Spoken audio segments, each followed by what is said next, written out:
Do you relate to that issue? I mean, usually it's even all the way. I don't know. I'm not always looking at my bulges. I guess that's just me.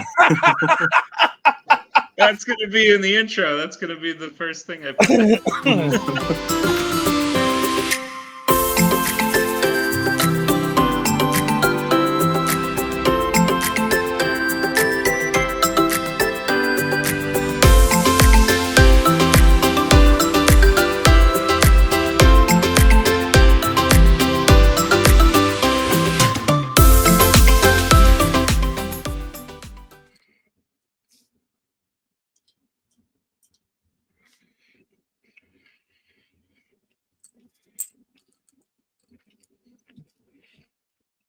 I'm eating Sour Patch watermelon jelly beans.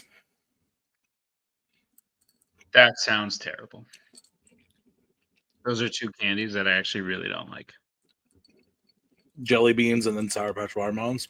Well, just Sour Patch Kids. Really? Not a fan? I don't like sour. Oh. Are you a chocolate guy or a fruit guy? With your candies. Oh, I was like, are those the two options, like fruit or chocolate? But I like chocolate covered fruit, but big chocolate guy. I like chocolate. Yeah, I'm not a huge chocolate person. I prefer that was a little sour. I prefer the fruity candies. See, I don't need to pretend that I'm eating healthy when I'm not. So. I'm not pretending. I know this isn't healthy. Call it watermelon, I'm just saying. What are you eating? Nothing. I had chicken. We're on this chicken diet. We're both trying to get ripped. So we're literally just eating like chicken and rice, but I've prepared it in a bunch of different forms. I want to do a segment on the show that's like a cooking segment, which is funny because I don't know how to cook, but I love cooking. Yeah, God, if you could tell the people that I went to college with that I knew how to cook things right now, they would be shocked. That's just a big deal. I didn't know how to boil pasta. I had a free meal plan because I was an RA. So someone else made food. My mini fridge was full of ice cream and pasta that someone else boiled for me. I've been we talked about this in a fandom match. I've been drinking some 0.0 beer. Yeah. I pound these tonight during the episode, so I'm not getting blackout drunk, don't worry. But what I was gonna say was I've been doing a lot of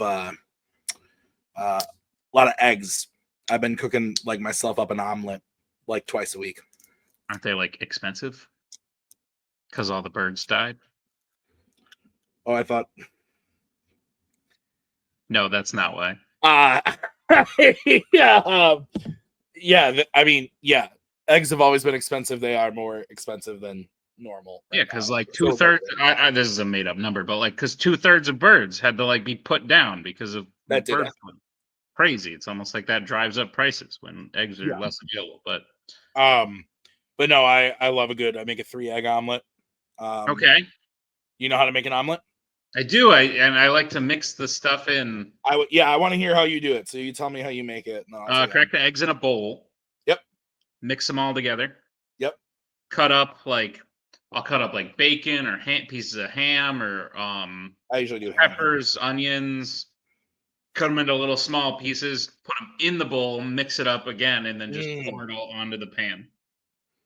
And then I usually get a pan that's not it's where the egg will go to the edges. Yeah.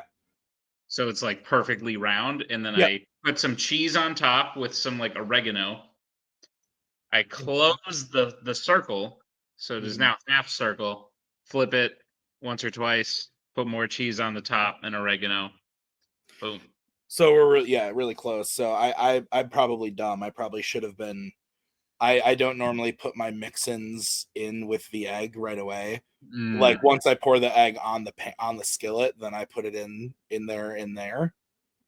The eggs cook so much faster than everything else. Correct. I mean, I do it immediately after. I guess I could save a step by just doing what you just said. But I flipped the egg, the circular, before I put any cheese on. So I put the cheese on the bottom side first. So like I put it in, I flip that so that it cooks on the other side, and I put cheese on that side and then flip that in because I already know that's fully cooked all the way. Sounds good.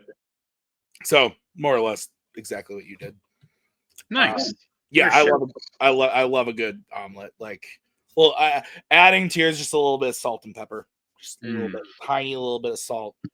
Genuinely though, like probably not this episode, but future episode, like I will record myself cooking and talk about what I'm doing as though I know what I'm doing, even though I don't. I think that's a great idea. Maybe we both make a food. We are both challenged by a third party. Okay. Like Hobby or our other halves. Yeah. Or Kirk. Maybe we'll just message someone and be like, pick a food that Tim and I should make. And we'll record ourselves making it. And then whoever's fiance/wife is less harsh wins. So, okay, but it's got to be like what if it's something neither of us have ever made before? That all the better. Do we get notice? Like we're told ahead of time so that I can like buy the proper materials? No, I feel like yeah, like we got to have the no, here's the thing. We're going to tell Kirk, we're going to message you. Say pick a food. All right. So Kirk's going to message Anna and Maggie what we're supposed to make. Anna and Maggie will then buy the This is not going to go well. Next time they are at the thing, and then we will commence the competition. Okay. Then we're making dinner at the same time. But Maggie's pretty hard to please, and I feel like Anna would just be happy if you like did something. Correct. I've stacked this competition in my favor. Okay, fair. That's fair. So chicken and rice. Okay, got it. Yeah, that's where we're at. But I've been making a bunch of other stuff, so this is wild. And I'd actually love our Australian viewers, all 3 or 4 of them, to comment on this, because I looked it up and I made sure it was okay, because I felt weird about it. But there's this store near me. It's called the Wild Fork.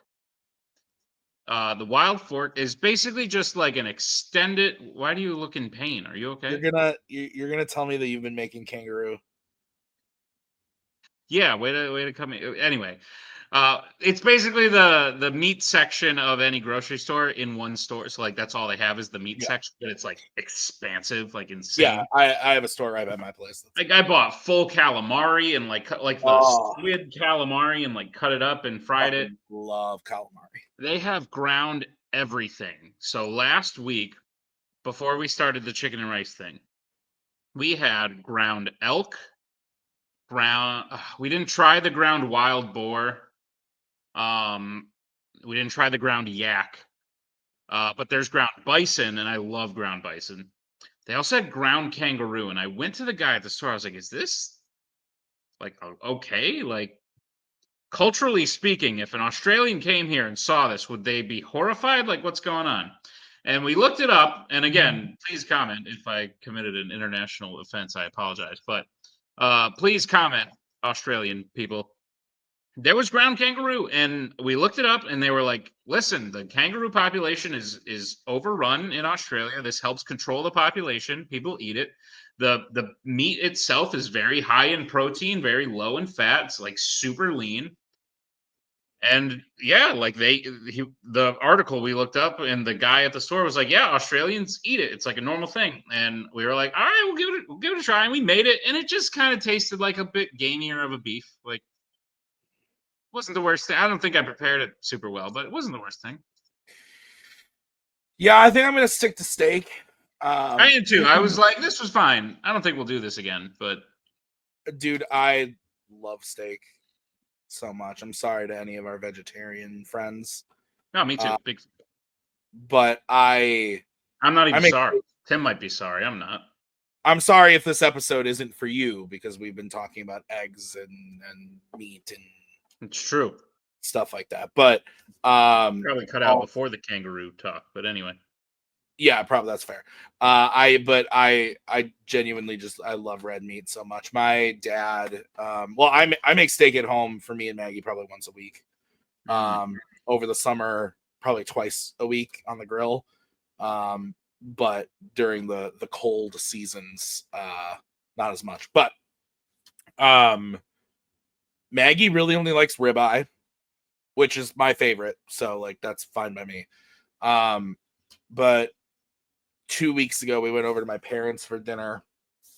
My dad made some ribeyes, and then we did baked potatoes and mushrooms with what was the other thing that we had?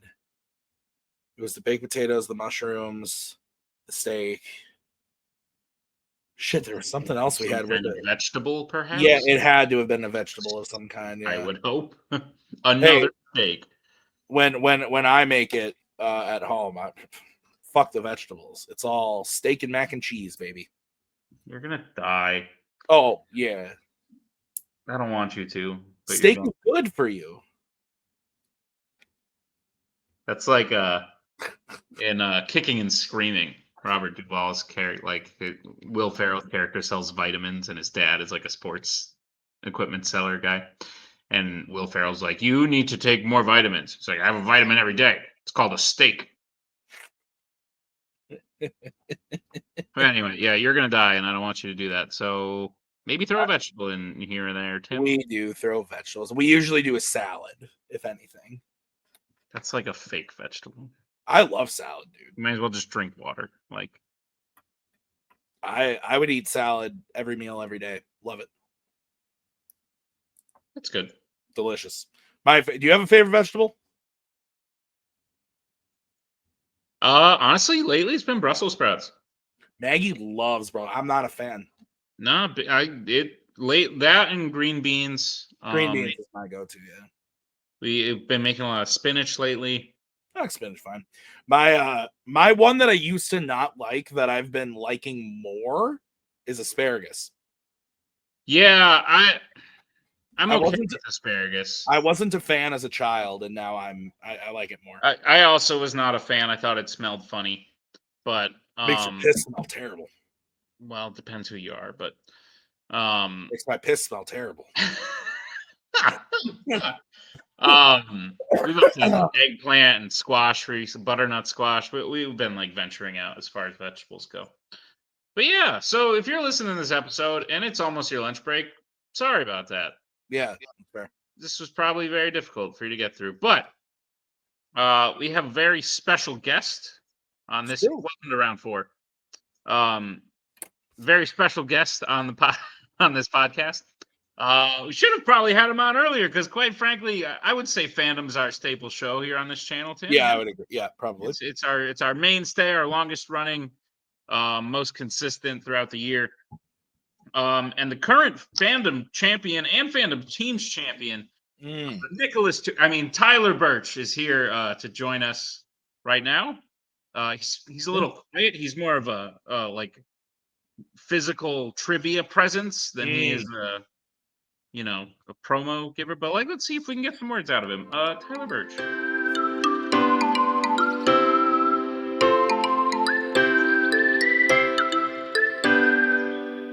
My beard out more. I don't mean to. It just happens because I'm a lazy piece of shit. I feel that. And my girlfriend's like, "Oh, I love this," and I'm like, "Please don't say you love it. I don't want it." You know what's wild? And I guess we could maybe include this as Tim posts the first Fandom match. It's been post. Not to date this, but also to absolutely date this. When the longer your beard gets, the more effort I feel it takes to maintain it. Yeah. I mean, for me, like it just starts going out like this, and I'm just like, that's no good. That's no one wants to see that. Like I'm not some crazy wizard guy but then because I run into this problem, and because we're genetically identical, Tyler, I run into this issue where I'll then like trim down the sides, and then if I like look to the right, I've got like just this big bulge. Do you relate to that issue? I mean, usually it's even all the way. I don't know. I'm not always looking at my bulges. I guess that's just me. That's gonna be in the intro. That's gonna be the first thing I put. Tyler Birch is here. Fandom singles, fandom teams champion. Dominated Act 5 last year. What did I call that thing? What did I call it? Does anyone remember? The Triples Crown. No. It wasn't just always a bridesmaid. No. I feel like I remember liking it too. It was something like Prove It was It, but not freaking Prove low. It. It was with one arm tied. What is wrong with me? Oh, okay. It seemed too easy. I agree. I don't know why I thought that happened in Act 4. Anyway, it feels so long ago. Tyler Birch, I would say if we were ever to do with a one arm tied thing again, you would be kind of the gold standard. Because you defended your team's belt while beating teams as an individual, beating former champions in Rue, former teams champion, and Joe, the former champion of all the things. To come back and beat Robert, and you took the title. So Tyler, you're starting out this year. Full transparency, you haven't played yet. The title match, your first title match, hasn't released yet, but you also haven't played it yet. At the beginning of years, champions tend to come in and worry about rust. Are you worried about that? I mean, I think there's always a concern about that because there's only so much tape. I can sit at home and watch all these matches until 3 o'clock in the morning and be like, oh, I'm so good at this. Like, no worries. But once you get in there, you don't know how it's going to go with these people that you play against. They have a lot more experience, not only getting to play the season, but with new categories. I could be like, oh, dude, I'm 100% on Fight Night, and then come in and be like, I don't remember who plays Liu Kang. That's not in my brain. So you never know. I'm sure there'll be some of it. I'm trying to help as much as I can, but we're just. It's very funny because I laugh because obviously we've shot some stuff. I'm not going to spoil anything, but I just edited a match 2 days ago where we asked who played Liu Kang, and somebody was like, I should fucking know. So it's just funny that was the one you brought up. Tyler, you have never played in Last One Standing? Is that correct? I did play once in a car. That's right. You were in a car, and then 2 years ago you had to drop out. You, Scully, all the people that were serious contenders. A bunch of you had to drop out, and then this past year, obviously, you were the singles and teams champion, so we weren't going to have you win a thing to challenge for belts that you already owned. You've seen this year's Last One Standing? Yeah, I watched it last night. Full honesty, how would you have done? I think I would have unmasked a win. Really? Yeah. You starting at number 1, did you get knocked out at all throughout? No. Damn. Yeah. That's crazy. It was very exciting. Brain hurt afterwards, but it was really good. No. When I was watching the Joe and Rue part of it, I would just okay, let's see how this goes. Let's see how far I can get. And I pulled that Horror Icons question that they didn't, and I was just that was it. I got it. That's crazy. I also thought I might have been in it because you said introducing Tyler B, and I was like, was I there? Did I do this? That's funny. You and Tyler Butler was honestly, I think, your first I don't know how to phrase this, but it was the first notice of oh, this dude's here to play. So you went 2-0 your rookie season, and then you were in this sort of picture to figure out who would be in a 5-way contender match. Sometimes I feel I know more about people's fandom careers than themselves, but I'm sure you were aware of this. Mm-hmm. And you were put up against Tyler Butler, and people should know this by now. I put matches together, and I tend to think in my head, this person will probably win.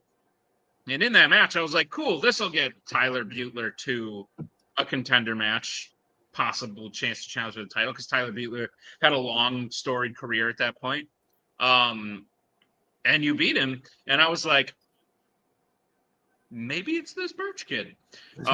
What do you see as the match? Because like I feel you've reached your full form at this point. Do you feel that as well? Yeah, I think so. I mean, I've never felt Like better. you've reached Brittany, you've reached Joe. Like at their peaks, I feel like skill wise you are there. But what is a match early on in your career that you kind of remember as the one that like got you hooked?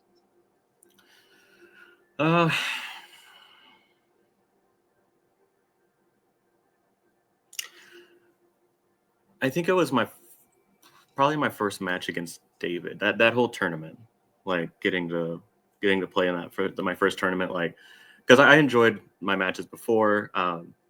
You know, not the 5-way because I didn't go my way, but mainly because I reflect now and I'm just like I didn't take it as seriously as I should have. Like You didn't come in last. That's good.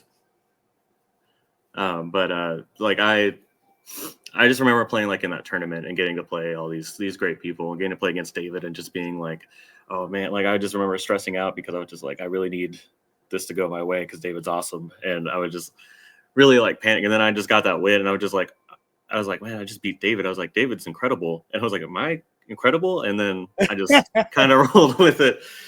And I think after that, I was just like, man, I'm in it every single match. I just need to put everything I got. Yeah, dude, that tournament was great. So the match you're talking about was the first round of the tournament in 2022. You beat David in round 1. You beat Robert in round 2, and Robert was the number 1 seed.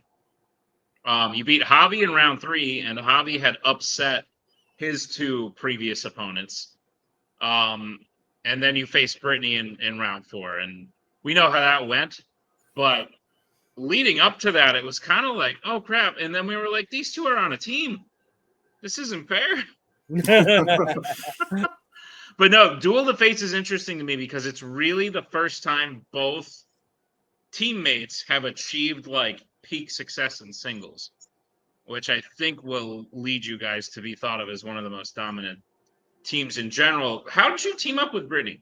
Tell me that story. So we played each other in a couple other leagues. Our first like rookie season. No, I didn't win either time. But and I was just like, man, this Brittany person, she gets me every single time. And then like David reached out to me when I was still part of Fun DMC, and he was like, hey, what are you thinking about for next year? And I was like, I don't know, this or that. And he was like, well, like Brittany said that she might be interested in teaming up with you. And I was first of all, I was really shocked because I was like, you beat me twice. I don't know why you'd be like, this guy's on the short list after, knowing that I can't beat you. But and then like, I was like, I'm interested, and I'm somebody that I'm ambitious. Like I didn't come into this league and just be like, I just want to pal around and, maybe knock out a win or two. I was like, I want to take it to the top. And so I was like, Brittany, obviously I've seen what she can do. I know that she's great at this. And so we started talking a little bit more.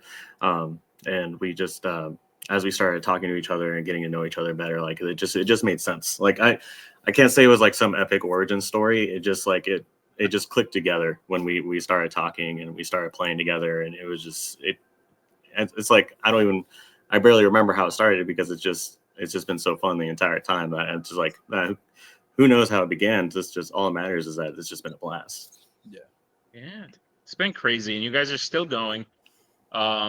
We thought there might be a possible step back at the end of last year because Brittany had announced she was stepping back from singles, so it made sense, but we didn't get that. I know what your guys' future plans are, and we'll keep those a surprise. But I guess to transition from that, which teams and singles players are you most like eagle-eyed out for this year? And try not to spoil the match that is currently set up. I mean, obviously, I think Javi's gonna have a great year this year. I've seen how much he's been improving, how much he just seems to be enjoying the game, and how that's translated into how he plays. So I think that he's got a really good shot at having a really great year. And having that number one contender match and it not be against me always helps. So definitely Javi. I mean, I feel like it's just like a rogues gallery of people that I've played already that I'm just like, they're going to be coming back. I wouldn't be surprised. I mean, obviously Joe got last one standing, so we know that something probably going to happen with that. We know, like, Robert can get back up there, Rue can get back up there. So a lot of different people out there that I'm just expecting to see on the other side. That's interesting. Those seem to be the same name. So in our first episode of this, we had a whole segment where we pondered, like, will this be Tyler's year? Like, where at the end we go, this will be the year of Tyler. But the possible options to replace that were the same names. Robert, Rue, Javi seems to be improving. I want to say, and this doesn't spoil anything either, but I want to say we're going to see some people either rise from the shadows. People like Antonio. I could see a Jack Pinchuk, a Mark Menchaca. Could be their year, maybe. I also think there are newer people who haven't necessarily gotten a chance to show off as much as they could.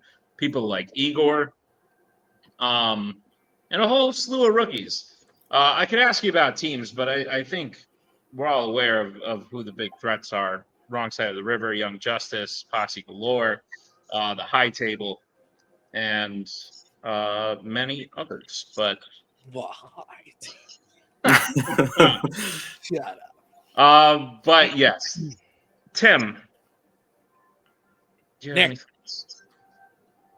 No, I mean, I think what I was going to say before was you mentioned how Tyler has reached a Brittany level, a Joe level, a Tuig level, if you will, of like a echelon of greatness.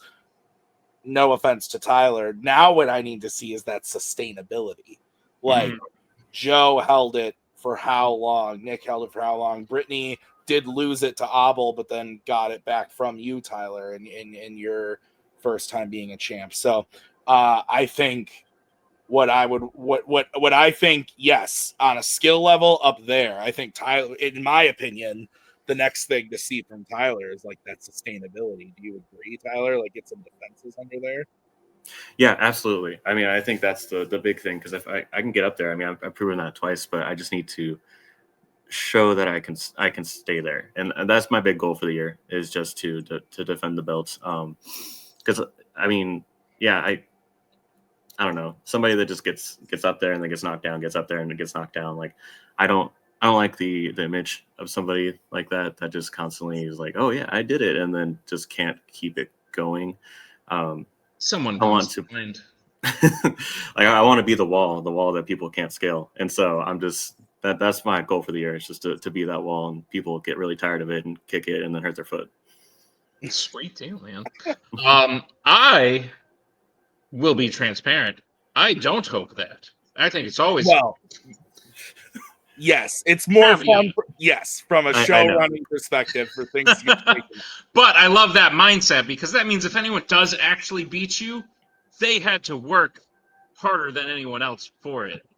Like, that means anyone who beats you earned it, essentially. And that's what I would want overall. But obviously, if you knock it, and I told Brittany this too, like, there were many times where I was like, Brittany, love you, hope you lose this one, because it would make.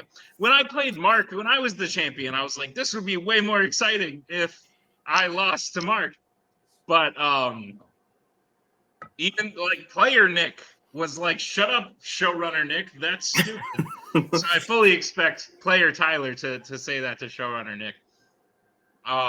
So we wish you the best of luck. Like I said, I think it's very feasible this could be your year. And it's gonna be a gauntlet of a time getting throughout it. But to transition, what do you do outside of this? I mean, do you work? I do work, yes. What do you do? I advise students at a college, and used to do that. Yeah, today was registration open date, so it was a very long day. Are you an academic advisor or like a financial advisor or Academics. academic So, advisor. That's fun. How often do they change the class list?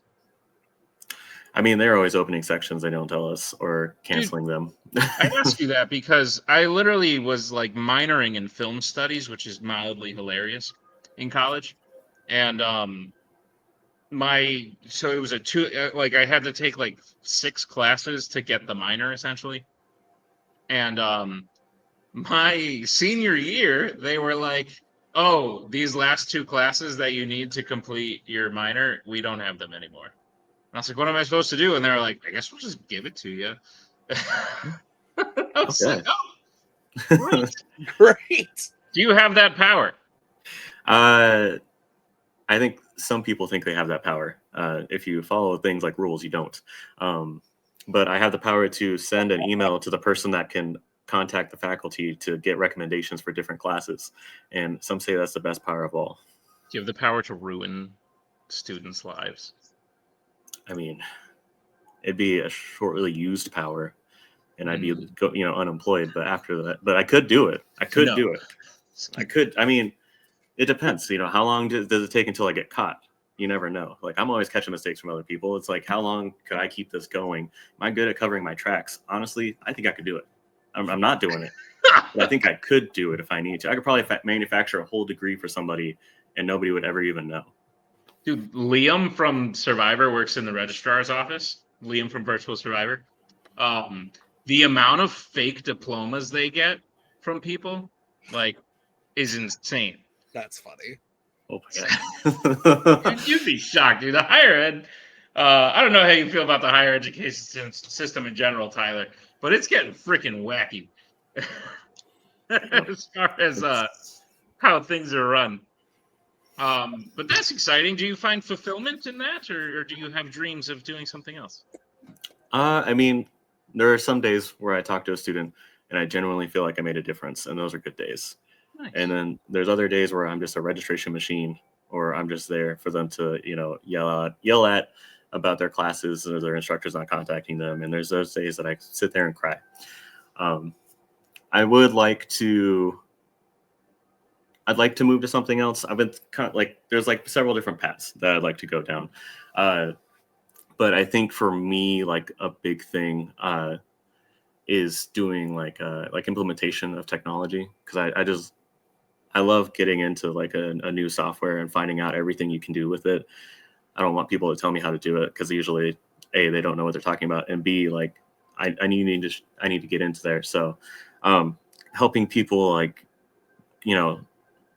my school, we're doing a big thing for this program. It's called Workday, and it's getting a chance to tell people what Workday is, show them how to get in there, what they can do with it, how this can actually improve what their processes are. That stuff sounds really interesting to me. Are you tech savvy? To an untrained extent, yes. If it's about picking up a program, I would say I'm probably just a jack of all trades when it comes to technology. There's definitely a limit on what I know. I'm not going to be able to sit here and tell you how to program things, but I can at least explain things to a certain extent. Interesting. It sounds like you just answered someone outside of this who was like, "Tyler, are you good at movie trivia?" And you were like, okay. I mean, I do that just that way I can show them a championship match, and I'm like, see, just okay. I know. Tyler, I want to know about something very specific that Nick is not going to care about at all. Okay. But I've been thinking about this. Tell me about it's a 2-part question. Okay. First part is, tell me about your love affair with Resident Evil. And B, tell me about your love affair with drawing Resident Evil characters and other characters as snails. Okay. I'm sorry. I need context for this. Have you ever seen the back of this man's whiteboard? I draw these. I have over 100. You make those? I draw over 100 of these. Tyler's a good follow on Instagram. That's sick. And the first time I realized that you had the Nemesis on there, and you had I think you had a Jill Valentine one, I believe, right? No, just Nemesis right now, but I want to expand because it's always in my head. So are you a RE game fan or a movie? Like where's the love come from? So I will be honest, it did start out with the movies. Just okay. catching them on FX. Just when you're like, I guess like preteen was probably when it was right around the time Extinction came out, so like 2007 ish time. Yeah. So yeah, right around like that teenage. I really love zombie movies, and I just loved how wacky these ones were, and just oh my God. like just the ridiculousness of them. I mean, it captivated me. Like I was talking to a friend of mine a few weeks ago, and they were like, "So what do you think of like the Resident Evil movies?" And I was like, "What do you mean? The ones I just randomly watched 3 times this week?" And I was like, "Yeah, like they are." Go ahead. Sorry. Oh, I was gonna say, I don't know. I really love those. I know they're not good movies. They're not, but I know that for sure. I thought they were really interesting. And then a few years ago, so I'll be honest, I don't really play horror games. Like I've played some, but are you a gamer in general, or? Yeah, I do love playing games. So something about me. So when I was a kid, I was afraid of everything. Like I really like I watched Jurassic Park 3 for the first time when I was like 6, and it terrified me. The troll from Ernest Scared Stupid terrified me. Like everything did. And eventually like I outgrew it, and I love horror movies now and everything. But that's because I can disengage from them. If you play a horror game, you're in this thing. Yeah. Like I can't just be like, oh yeah, I wonder what's happening. No, you die. You have to restart. It's like it just constantly punishes me. So I was like, I can't do this. But I've always wondered like what is actually Resident Evil. So I started watching like there's a lot of videos of gameplay of them. Like I've watched 3 different channels play through Resident Evil 2, and I love that game. And it's like, but I tried playing that game, I was just like, I can't. It's the too OG dark. or the remake? The remake. Remake, it's amazing. It's so good. I love it, but I'm just like I just can't do it. But that's honestly like I think there's in the gamer in the game world there's like this stigma for just watching that I don't like if like or even like getting help with games. Like I was talking to Adelaide Spence about this recently, where they were reaching out to me for help on Bloodborne and Dark Souls 3 and like FromSoft games. And I just said, I'm like, listen, like I never understood these games until I got help. And I found like a Let's Play that was like, here's how to play this game. And now I love those games, and I have this whole like new appreciation for them. So I think, yeah, like if you're someone who like cannot play horror games, but you love horror and you want like watching them is totally like a valid thing to do to get it and get into the story. And because the Resident Evil games very different from the movie. Yes, yeah. And the lore is very very deep and different. But the lore of the games is deep. So have you played any of them? The most I've played was Resident Evil 7. I played that one. The scariest one, Tyler. Yeah, but I was on call with my buddy, so he was able to talk me through it and make sure it was all okay. He was also playing it at the same time, so he'd be like, "Hey, man, just so you know, once you turn that corner, it's gonna get you." And I was like, "Okay, I can do this. I can do this." And so I went around the corner, and it got me, and I still freaked out, but at least I knew it was coming. Oh my God, yeah, that is the scariest one. That's for the movies. Have you seen the animated stuff? Yeah, I watched some of them. I think I need to go back and rewatch them because a lot of them I watched before I knew more about the world. Yeah. So I like when I watched Death Island, when that finally dropped on Netflix, I was like, wow, I actually understand what this is and like how this fits in. So I need to go back and rewatch the other ones now that I'm like, I know who these characters are. Death Island came out when I had COVID when it came out, and I watched it like twice in the same day. I adore it. I think it's so good. I that's the thing. Once you get really in with the characters, like I had played 4 when I was younger. That was my first game. That's a good starting spot, like the original 4 or the remake, because it has the perfect blend of like action and horror. So like there's still some scary stuff, but like it's an action game. Like it's very action packed.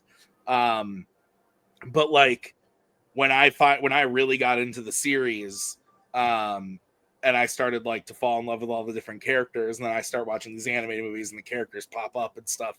Like it is very, very rewarding. And then what are your thoughts on the 2020, what is it, 2021, I think the Welcome to Raccoon City came out? Have you seen that? What are your thoughts on that? Like I know it's unpopular, but I kind of love it.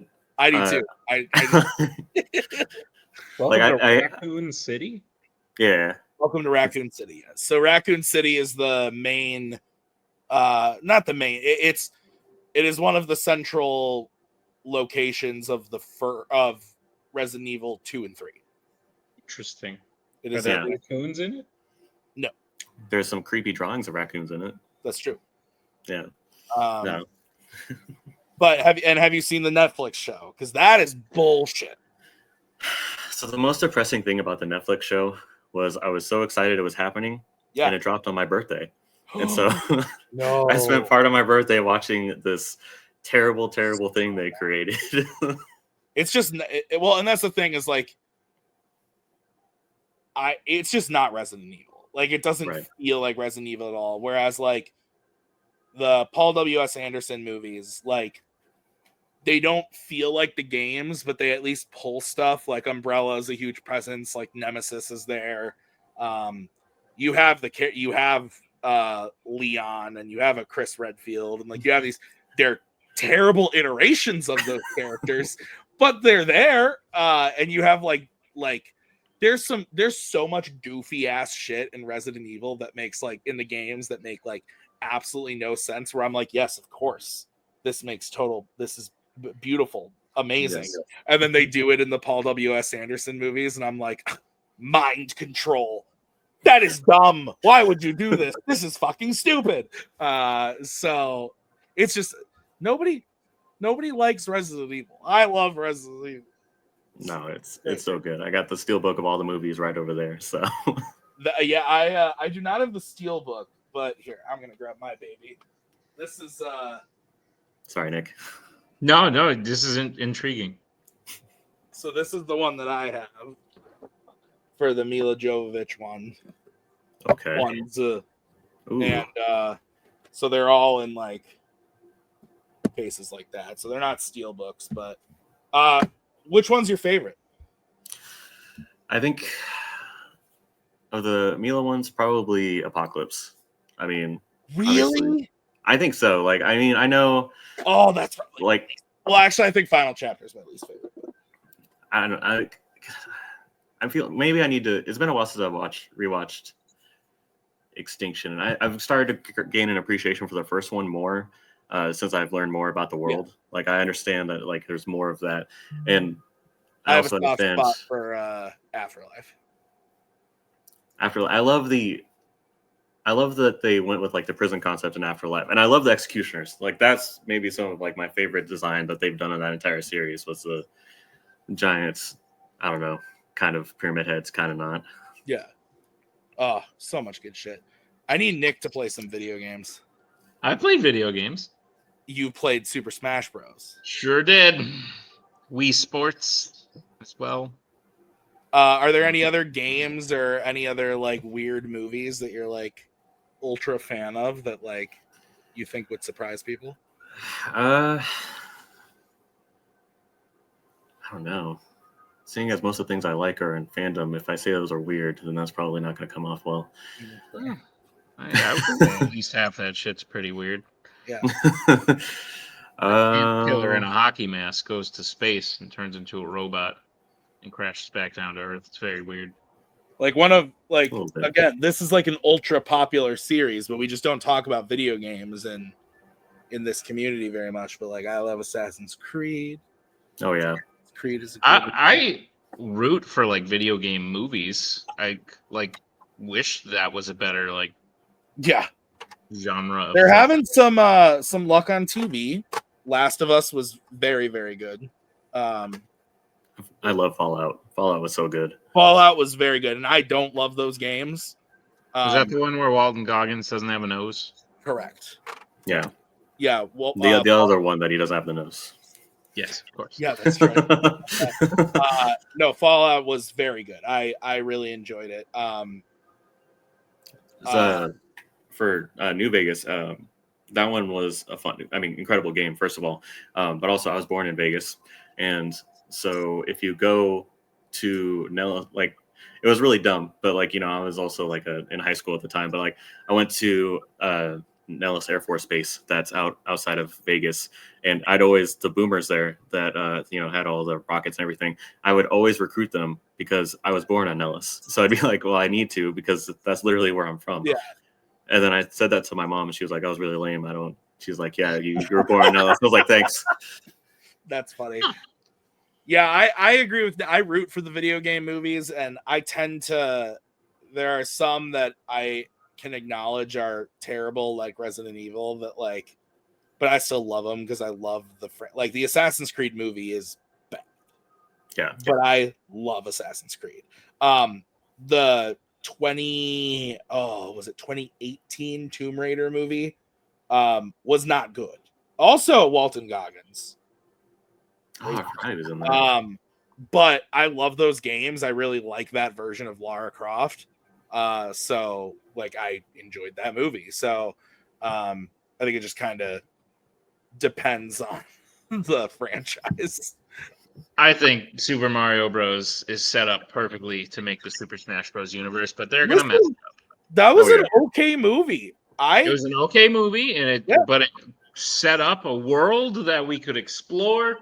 I want a Samus movie where Samus teams up with Fox and Falco. I want a Link movie, like a they're doing a Zelda movie, right? Yeah, but it's like live action, isn't it? Yeah. The only reason they're gonna mess it up. So I know nothing about Legend of Zelda. The only game I've played is Breath of the Wild. Wind Waker. And the only reason I have any excitement for this movie at all is Wes Ball is directing it. That sounds okay. And Nick and I have talked at nauseum about the Maze Runner movies and how they're actually pretty decent. But I thought Kingdom of the Planet of the Apes was excellent. I thought it was really good. So I have faith in what this guy can do with the franchise. Guys, I have a segment I've been wanting to do. Can we do it? Will you indulge? Yeah. Are you gonna? Sure. No, not what you're thinking, Tim. Let's move on to Tim's shelf. Tim's shelf. Oh God.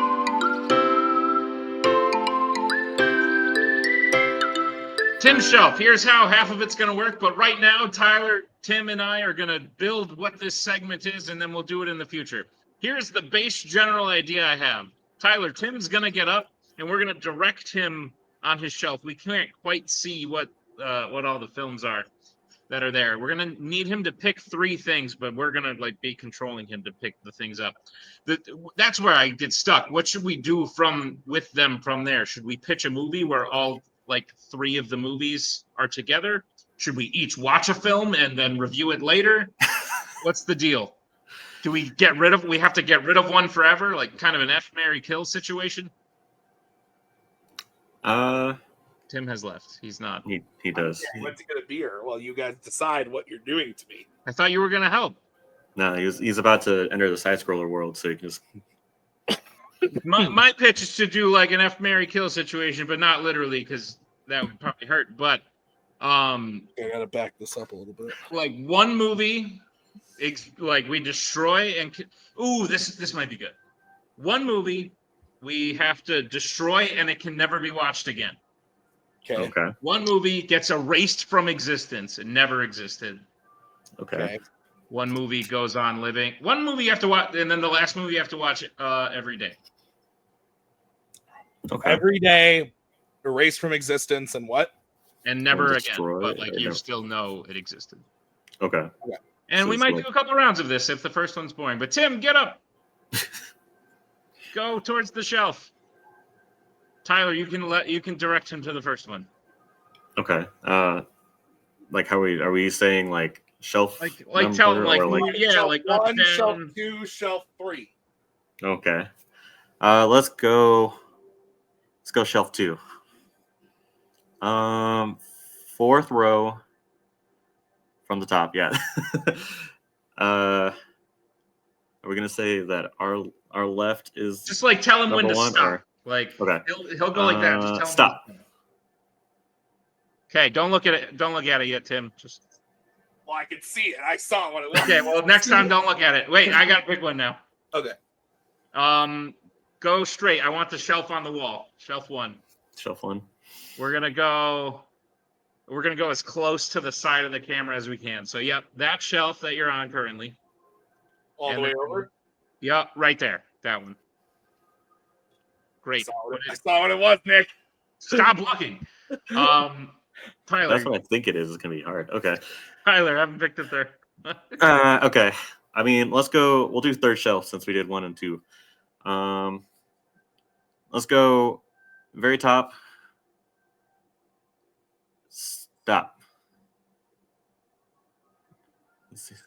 There. Yeah. Great. All right, bring them over, Tim. So What if here's it's a what we're gonna do. collection? What We're are we gonna gonna do try and come to a consensus. And if we cannot, then we'll each come up with our own what we're doing. What are our 3 things from Tim's shelf, Tim? Our first one was Life of Pi. The second one was Clue. This is actually very difficult. And the third one, which I feel like Nick weirdly likes, I don't know this, but I feel like this might be a secret favorite movie of Nick. Real Steel. I'd like it. It's not. It's my favorite. Okay. Where are we leaning? Initial thoughts. Well, I'm not gonna lie to you. I've only seen Real Steel of those 3, so already off to a bad start. But you've heard about the cultural impact of Clue and Life of Pi. I remember the trailer of Life of Pi, and then I've heard about Tim Curry and Clue, and I've played Clue, so kind of. Okay. I do enjoy all 3 of these. And I think Life of Pi is probably my favorite of the 3, but I don't think I want to watch it every day. I would watch Clue every day.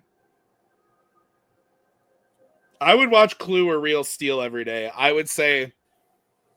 But I don't want Life of Pi never to have existed. Well, you can put it as you never watch it again, and then it just gets better and better because you remember it more fondly. Yeah, I think that's the move on Life of Pi. And then right. I think so now we got to get rid of one of these. Rid of one of those. Okay. I'd say Real Steel. Get rid of it. It's a robot. The box is another robot. It is a robot. You're right. No, I do like robots. And there have been fake fan-made trailers for a sequel for like years now. Yeah, you're probably right. Yeah. I'm going to choose the new Strange. We'll stick with Clue. All right. So, Life of Pi, we can never watch again. Right. So does this mean I can never watch it now? Does that mean that it's just over? What that means. It's over for me. Okay. Here's what's going to happen. So, never see it again. I'm going to watch the trailer over we and know over exists, but we can never watch it again. Clue, we have to watch every day. And Tim, you have to take your copy of Real Steel and go throw it away. Yeah, I'm not going to do that. Okay. One more round. See if it's more difficult. I'll go. Tim, shelf 2. Bottom shelf. Okay. Do like the 10th one in from the left. So what happens if it's a collection that we choose? That counts. Then you have to watch the whole collection every day. Ooh, this is already off to a good. That's a good movie. Okay. Okay. I'll go shelf 1. Let's say 5th shelf. Got a real Vanna White thing going on here. Yeah, I know. Stop. Okay. It's not one of my favorites, but people really like it. I like it. It's just not one of my favorites. Okay. Do you see that thing that says 50, Tim? Yeah, right there. Wait a minute. Not that thing, but the one Okay. But what? One of the ones above it. Oh, just any of them above it? That Or like one. That one right there. That's the one. This? Yep. This one's gonna be bad for Nick. Uh-oh. All right, we've got Pan's Labyrinth, Okay. Escape from New York, Okay. and Yes Man. Oh, I'm watching Yes Man every day. I mean, I'm doing that too. Like, Are you guys I serious? used to watch Yes Man every dude, day. Yes Man is so good. What are you talking about? I like it. Yeah. That But I mean, was how I met Zoe Deschanel. Like, I would honestly, I love Pan's Labyrinth too much. I would say that this is the. I've seen it. I've not seen Escape from New York. I've seen Escape from New York. It is very good. Is it better or worse than Escape from LA? Way better. oh, Escape from better, LA. yeah. Can we get our fill of Escape from New York by watching Escape from LA? No, because Escape from LA sucks. It's really not great. It is like one of the worst John Carpenter movies. Does the rest of Guillermo del Toro's filmography make up for Pan's Labyrinth? That's Let me forget actually the a good thrills. question. I like Scene. Pan's Labyrinth. I do too. It's not my favorite Del Toro movie, but I like all of his movies. I don't think there's this. Well, Mimic is pretty bad. Oh, I would say keep Pan's Labyrinth, Chuck. Escape. Do you like Escape from New York or Pan's Labyrinth better?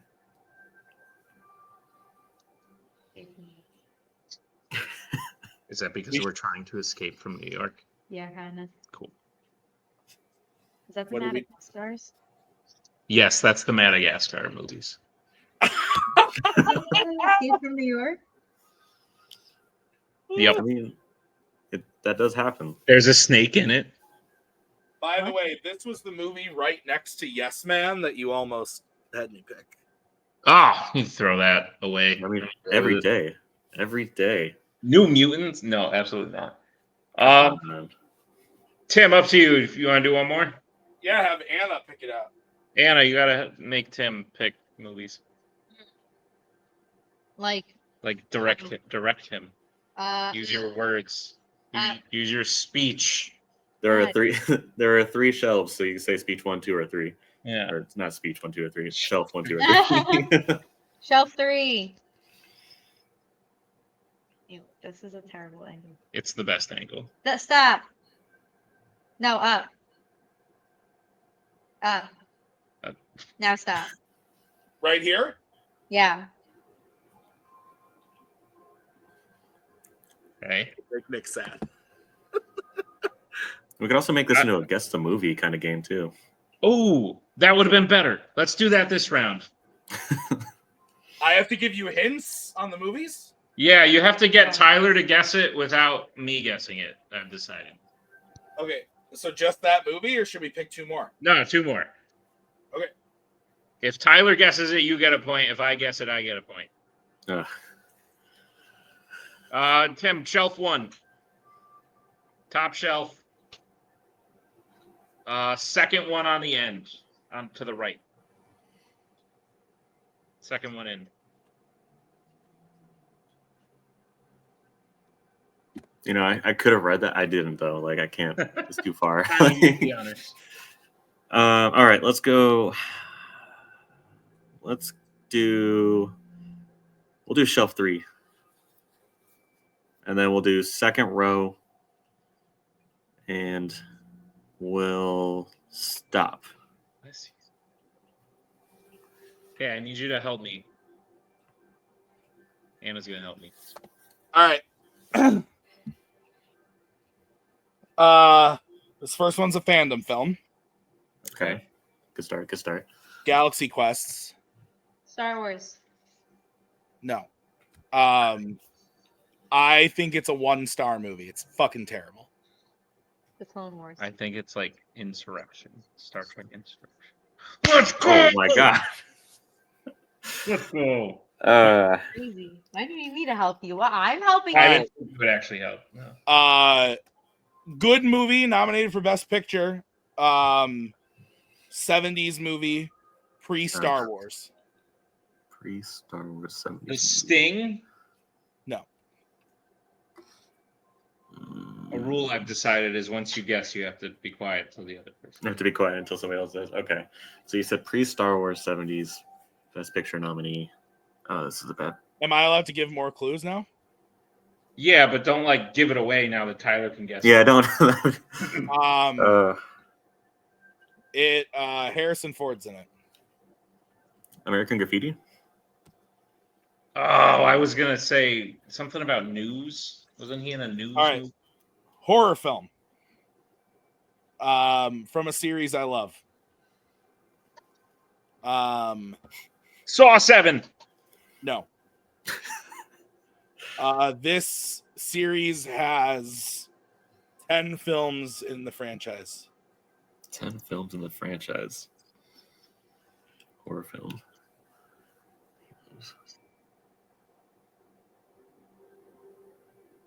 This film is technically also a prequel. Is it Saw 10? Damn it! I was gonna say Spiral. Damn, that was fun. We'll polish that, but I wanted to do something with Tim Shelf. Tim Shelf, good shit. Yeah, I think it's got promise. Yeah, you might run out of material, and there's a video game section too. We could explore that next time. There is. I've got the Lord of the Rings Gollum. What? Yeah. Please tell me all you do in that video game is just trail behind the hobbits for like half of the game. No, it takes place while you're in Barad-dûr. It's terrible. It is one of the worst things to ever exist. Please tell me you play it and you just run off the side and just like. I didn't even finish it. That's how bad. Like that's like Mordor, right? Barad-dûr. Yeah. I'm forgetting. I'm forgetting. Dragons, so what? He's like. Isn't that what the movie's gonna be about? Ooh, Shadow Mordor. Leading them. A lot better. He's like leading them to the spider, and then he falls down the rock. That's Cirith Ungol. So it's not even that part. No, it's no. Before, like in Fellowship, when Gandalf is like, "Capture the creature Gollum." I remember at the very beginning, he's like being tortured. Yeah, and so he's just like following. He gets tortured, and then he just follows the Fellowship. Correct, but it's before that. It's trying to escape the terrible game and to get into a good movie. So the end of the game is you get captured and tortured? No, that's the beginning of the game, and then you spend time in Barad-dûr before being released at the end, but I have not finished it. I mean, hanging out with Frodo seems like being tortured, so... That sounds so dumb. Here, let me... The Untold Story. Play as Gollum on his perilous journey. Use his unique skills to escape from Mordor and explore Middle-earth. How far will he go to retrieve his precious? It is truly awful. Could you say that louder? One of the worst games I've ever played. Yeah, it sounds really stupid. It came out the day Ellie was born, and I think it put a curse on us. Oh my god. I would imagine it did. Good shit. Yes, Tim, we'll go through your video games. Now I'm just looking at all my Lord of the Rings games. He was trying to get the game out of his mind. Tim, do you have any last questions for our guests? Favorite food? Favorite food? I'm going to go with a bacon cheeseburger and fries. From where specifically? If you had to, don't think about it, just like... Red Robin. Oh, yeah. True story, Tyler, and we'll end it on this. Literally, last week, Tim and I talked about our like illnesses and injuries throughout our lives, and I talked about how I broke my jaw. The day I got my jaw unwired shut, and your tongue was black. And my tongue was black. I brushed it for a while and could eat for the first time. We literally went to Red Robin. I got a bacon cheeseburger and bottomless fries. Only ate like a quarter of it because shockingly, when you don't eat for 2 months, you're not that hungry. Your appetite goes down just a bit. But it was the greatest thing I've ever experienced. So hell yeah. Tyler, thanks for being on. We're looking forward to your return this fandom season. You're currently at the top. We'll see if you can stay there. But thanks for hanging out, and we'll see you soon. Awesome. Thanks for having me, guys. Yeah, let's send it back to Nick and Tim. Sure.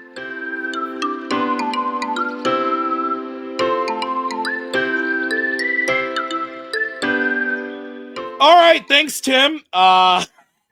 Thanks, Nick. Thanks, Tyler. That was a great time with Tyler. I think we got to refine that game a little bit, but it's got promise. It's got promise. It's got the stuff, and Tyler's good people. You make a great Vanna White. She did this all the time. Yeah, that's fair. You do that for me again? Watching it around for, and can you do that one more time for me again? Sorry. This thing. Yeah, there we go. Perfect. Lots going on the channel. Fandom, full swing. Fanzone, full swing. By the time you're seeing this, I went to the Bahamas, and I'm probably sad. But we're back, and we're running, and we're rolling, and we're doing the things, and I'm pumped. Enjoy the programming. Nick, any last words? I think probably next week we're gonna start giving you here's what's coming out in fandom this week, and fans at a week by week kind of thing. We just need to get a little bit more organized, but no. Thanks to Tyler. Okay. I like disorganization. Great. For now, thanks to Tyler. Looking forward to seeing him come back and play and just chat, because we're very similar. We look the same, and we've had similar jobs and interests, so it's interesting. You're the same. Lost adoption situation going on with us. Oh, certainly possible. Yeah, we should have asked him about that. Okay. Great job. Great job. I was about to say great. Thank you to the players. Thank you to Nick for writing. I've been Tim. We'll see you guys next time on another episode of Fandom Fights. Anyway, round 4. We'll see you next time. Bye. Bye.